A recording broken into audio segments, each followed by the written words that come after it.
Praise the lord. దేవునికి మహిమ కలుగును గాక. ప్రతిరోజు క్రమం తప్పక వాగ్దానాన్ని వీక్షిస్తున్న ప్రతి ఒక్కరికి యేసయ్య నామములో ప్రత్యేక వందనములు. సబ్స్క్రైబ్ చేసుకుని అనేక మందికి షేర్ చేసి దేవుని మాటల ద్వారా బలపరచండి. ఈ దినమునకై ఏర్పాటు చేయబడిన దేవుని వాగ్దానము. 2వ దినవృత్తాంతముల గ్రంథము 19వ అధ్యాయము 11వ వచనము.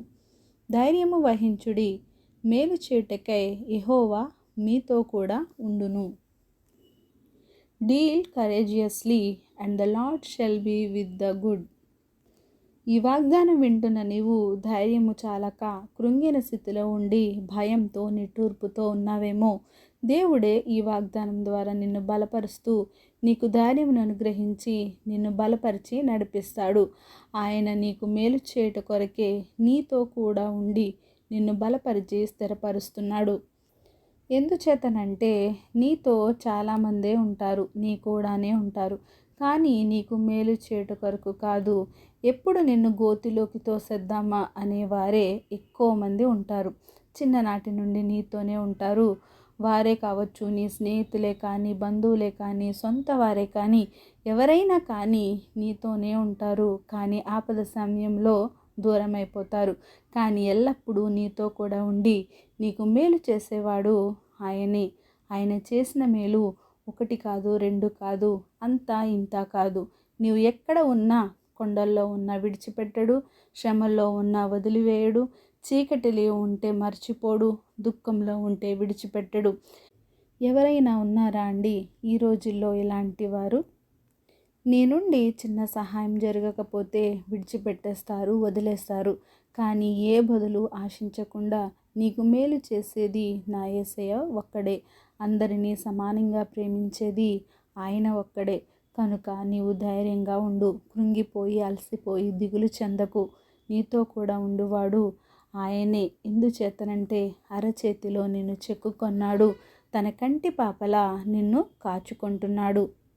నీ దరికి ఏ అపాయాన్ని దరిచేరనీయడు. ఆయనపై విశ్వాసం ఉంచు, ధైర్యము వహించి నీ కార్యములు ఆయనే నెరవేరుస్తాడు. ఆయనే నీకు మేలు చేయువాడు. ఆమేన్. చిన్ని ప్రార్థన. మమ్మల్ని అతిమికిలిగా ప్రేమించిన మా ప్రియ పరలోకపు తండ్రి, మీరిచ్చిన వాగ్దానంకే వందనాలు దేవా. ఎవరైతే ఈ వాక్యాన్ని విన్నారో విని వారి హృదయగదిలో భద్రపరుచుకొని నెమరు వేసుకొని దాని ప్రకారం జీవించే జీవితాలని ప్రతి ఒక్కరికి దయచేయండి దేవా. అవును ప్రభువా, మీరు అనునిత్యము మాతో ఉండి మమ్మల్ని నడిపిస్తున్నందుకు వందనాలు తండ్రి. మేలు చేసేవారు ఎవరు లేరయ్యా, ఈ లోకంలో మీరు తప్ప మాకు ఎవరు లేరయ్యా. కృంగిన ప్రతి వారిని లేవనెత్తేవాడవు, అలసిన వారికి ఓదార్పునిచ్చి నెమ్మదినిచ్చేవాడు తండ్రి. ప్రార్థన అవస్థకున్న ప్రతి ఒక్క బిడ్డని ఈ సమయంలో జ్ఞాపకం చేసుకోండి. ఎంతోమంది ఎన్నో బాధల గుండా, ఇబ్బందుల గుండా, శ్రమల గుండా, కష్టాల గుండా వారు ప్రయాణిస్తుండగా నాయన వారి వెన్నంటే ఉండి వారితో ఉండి వారి నడిపిస్తున్నందుకు వందనాలు తండ్రి. నాయన ఎంతో మంది ఆర్థిక ఇబ్బందులతో, అనారోగ్య పరిస్థితులతోటి, శ్రమలలో, కష్టాలలో కూరుకుపోయిన వేళల్లో మీరే మీ సహాయాన్ని అందించండి దేవా. స్వరూప గారి కుటుంబాన్ని జ్ఞాపకం చేసుకోండి. జగదీష్ గారికి ఉన్న ప్రాబ్లమ్స్ నుంచి విడిపించండి. రాజేంద్ర గారి కుటుంబాన్ని, రవీంద్రనాథ్ గారి కుటుంబాన్ని, ఇంకా ఎవరైతే అనేక మంది బిడ్డలు నాయన ప్రార్థన అవసరాలను కోరారో వారందరి అవసరాలను, అక్కరతలను సమయానుకూలంగా తీర్చి సమస్త ఘనత, మహిమ, ప్రభావములు మీరే ఆరోపించుకుంటారని యేసుక్రీస్తు పరిశుద్ధ నామమున ప్రార్థించి అడిగి వేడుకొంచున్నాను మా తండ్రి. Amen. God bless you all.